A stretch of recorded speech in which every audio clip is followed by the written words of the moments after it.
to the Kurds and to the Sunnis of Iraq and to the Shia, which are which goes to south to Basra. I think that we have to give them the sense of their participation in future political life of Iraq, and each of them, they have to feel that they are there and they have a participation which is positive.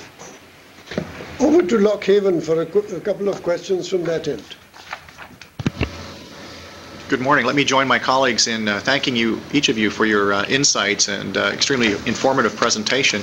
We have a number of questions around the table, but let me ask two students to pose them directly to you.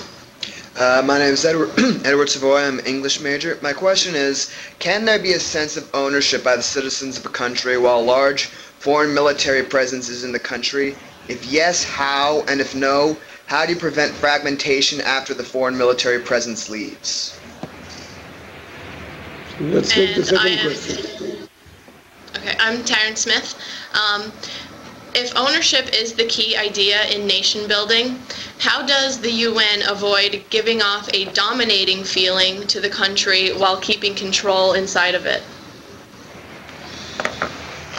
I see. Both questions are linked, really. Because the question being asked is, ownership means ownership by the people. How can you have ownership when you have outsiders there? And whether the outsider is somebody who is a foreign military presence, or whether the outsider is the United Nations, the fact remains that you are an outsider. And you can at best be no more than a catalyst, but you cannot determine. And the doubt, I presume, the doubt in the questioner's mind is whether the outsider is a catalyst or somebody who is trying to determine the direction of the outcome. And that is a very delicate question. Well, definitely outsiders should act as a catalyst.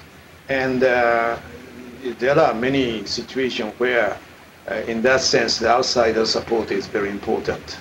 And of course, in order to stress the importance of ownership, dominating country, foreign country there, better to hand over their authority as soon as it is possible. But for example, speaking of the Iraqi, now we have the interim government, and it is the interim government who are asking for the support of the multinational force in order to maintain the necessary security level. And so I think it is in a sense already the expression of ownership on the part of the interim government, and the multinational force is assisting the initiative of the interim government. But it doesn't mean that the foreign troops there should remain eternally. And I think it is not the intention of the multinational force at all, and it's not the intention of the Iraqi government either.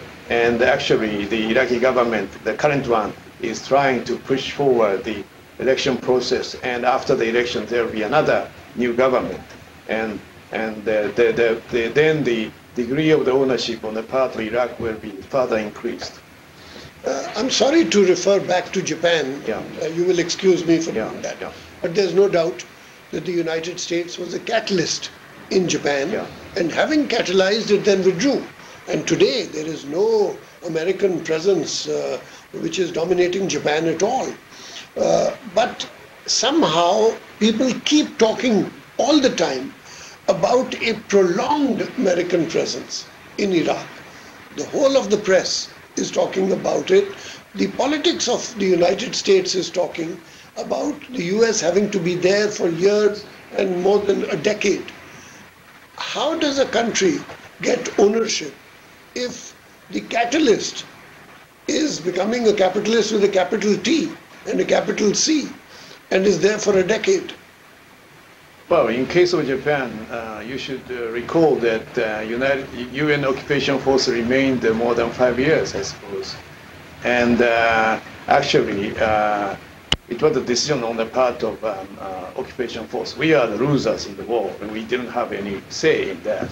But in case of Iraq, it is at least in response to the request of the interim government that the multinational force is staying. And as I said before, I'm sure it is not the intention of the US government or the UK government to remain there more than necessary there. And I think it's their troops there is on the basis of request for the Iraqi government. So I don't think it is necessary to worry too much about that. And under these circumstances, situation, I think it is possible to further increase the ownership of the Iraqi people. Yes, but you are very kind to say we had no say in Japan because we had lost the war. But your experience, you are the only person around this table who can give advice because you have personal experience of a catalyst having succeeded. What would be your advice to the foreign forces of course in Iraq?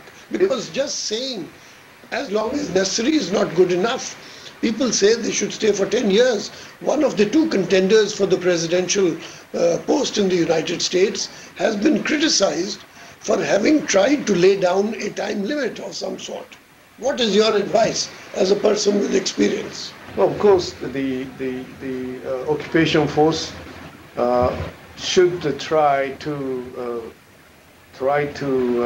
accelerate the ownership on the part of Iraq so that they don't have to stay much longer. There are many ways to encourage the ownership on the part of Iraqis. And one thing is, of course, as I said, somehow create a situation where the more credible election will be taking place in Iraq is very, very important.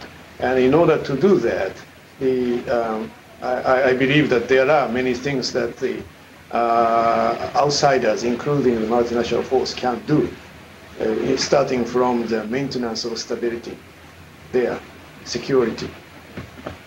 Yes, I think that the foreign presence has to be a catalyst, and this is very necessary. Not only that, but also people, they must have the feeling that everything, the presence is also provisional, and this is not for all the time. And in the case of Afghanistan, there is a little, the case is different because the American military action is rather in one region, south of and southeast of Afghanistan, and also because in Afghanistan we have NATO forces, and NATO forces are also a very positive element, and they are contributing to the reconstruction in some provinces of Afghanistan. But I think it is very important that everybody in the case of Iraq, to have the feeling that all is provisional, and there is a time there will be no military presence of any country in Iraq, and this is to be assured to them, and to be in the plan of any master plan which is being discussed in these days. I had intended to have a second round, but as you can see, we have gone well over the time and we won't have time to have a second round. And I apologize to Professor Weinberger, to whom I had specifically said there'd be a second round. But I would like to end, before I ask TNEC to close this from its end, I would like to underline one point. When we discuss Afghanistan, we always used to criticize the United States for having turned its back after the end of the Soviet invasion and for not being there. And now we are criticizing the United States for being there in Afghanistan or in Iraq. And it seems to me that you are hanged if you do and you are hanged if you don't. and that criticism is always going to be part of the crown of the